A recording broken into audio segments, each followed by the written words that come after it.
evening sa lahat mga kabarnat, no? So ngayon makiuso tayo sa mga bagong mga viral. So ayan, ito si Mami. Siya si Mami na nag-attend ng recognition ng kanyang anak. So binabash siya ngayon dahil po sa outfit po niya na hindi po fit sa okasyon. So although alam naman natin lahat mga kabarnat na ang pag-attend ng pagdating sa eskwelahan is mas sensitibo ang eskwelahan. So kahit dito naman sa eskwelahan namin dito sa sa Maynila, kapag pag naka-short ka or naka-pajama ka or maiksi ang short mo, hindi ka talaga pinapapasok ng guard. So ayan.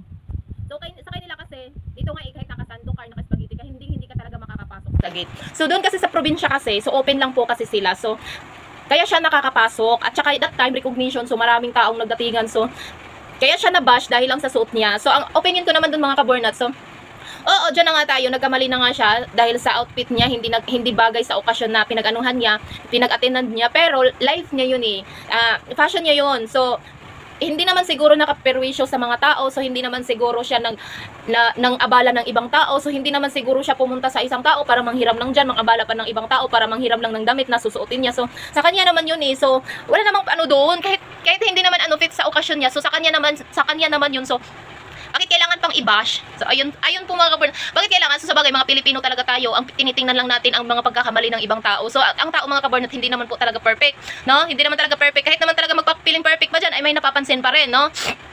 So pero alam niyo mga kabornat, ano nakaganda doon? Dahil kahit binabash po siya, hindi po siya nasasaktan. So sana all, pag binabash, hindi nasasaktan, no? Pag pinagsabihan ng hindi maganda, hindi nasasaktan. So ang nakaano lang din kasi sa mga Pilipino mga kabornat, dahil po sobra yung nila sa ibang tao, hindi nila iniisip, hindi nila tinitingnan yung mga pagkakamali din nila. So ang tinitingnan po talaga nila yung mga pagkakamali ng ibang tao, tapos ang daming sasabihin ng mga masasakit na salita, na which is hindi naman yung tao nang nagbibigay ng persuasion sa kanila, hindi naman yung tao nang hihingi ng pera sa kanila para mabili yung damit na yun. So bakit kailangan nyo pang i-ember na yung mga sarili ninyo para lang na mabash yung tao? So pero ang pinagkakaganda nun kasi yung habang binabash nyo yung tao, hindi nyo alam na nakakatulong na pala kayo sa kanya. Kagaya niyan, binabash nyo siya, pero yung mga pagbabash ninyo nakahakot sa kanya ng maraming followers. So napag-isip-isip ko tuloy, magpabash na lang din kaya ako.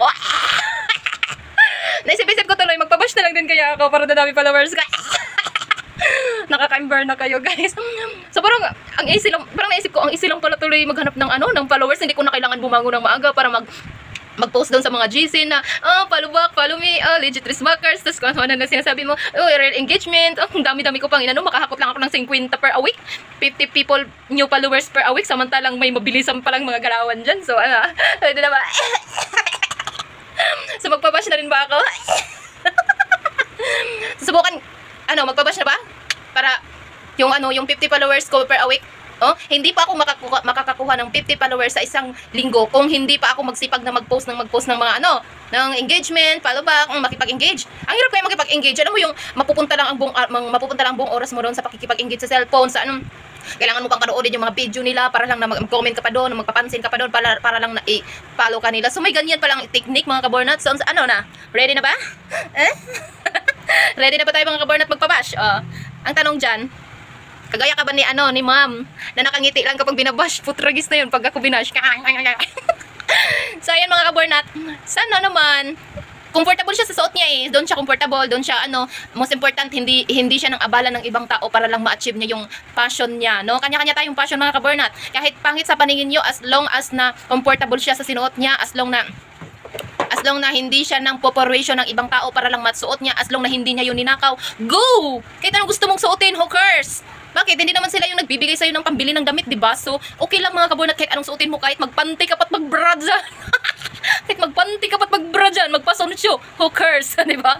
As long na wala kang inaapakan na tao. Alam nyo mga kabornat, dapat ang pinag-aanuhan nyo tuunan nyo ng pansin, yung mga pilingira ba, yung babae na utang ng utang, ang lalaki na ng utang para lang na may pangpasexy sa katawan, para lang may pangpaganda sa katawan, no? Yung nababaon na sa utang para lang pabili ng mga magagandang mga damit, mga magagarbong damit. Yun dapat ang pagtuunan ninyo ng pansin. Yun yung ibabash ninyo. Yung utang dito, utang doon, utang ng cash, utang ng mga product, ganun, para lang may ipangganda sa sarili. Pero yung tao naman na nag-effort para sa sarili niya, syempre, okasyon yun, special day niya yun para sa kanya. So, ibig sabihin, paghandaan niya yun ng bonggang-bongga para sa niya, kasi masaya siya sa sarili niya, as long na wala naman siyang inaabrigado na tao, wala naman siyang pinupirwation ng mga tao, hinihiraman o inuutangan para lang ma-achieve niya yung outfit na yun. So, dapat yung ibinabash ninyo yung mga taong feeling sexy, feeling maganda, samantala yung ginagawa niya sa sarili niya ay puro naman inutang, tapos utang dito, utang doon, may ang dami nang naniningil sa kanya, hindi naman nagbabayad. Ganun dapat. So yun dapat ang ibabash ninyo, pero sana lang huwag yun din akong ibash kasi ako din utang dito, utang doon. Nagbabayad naman ako ng tubo daw.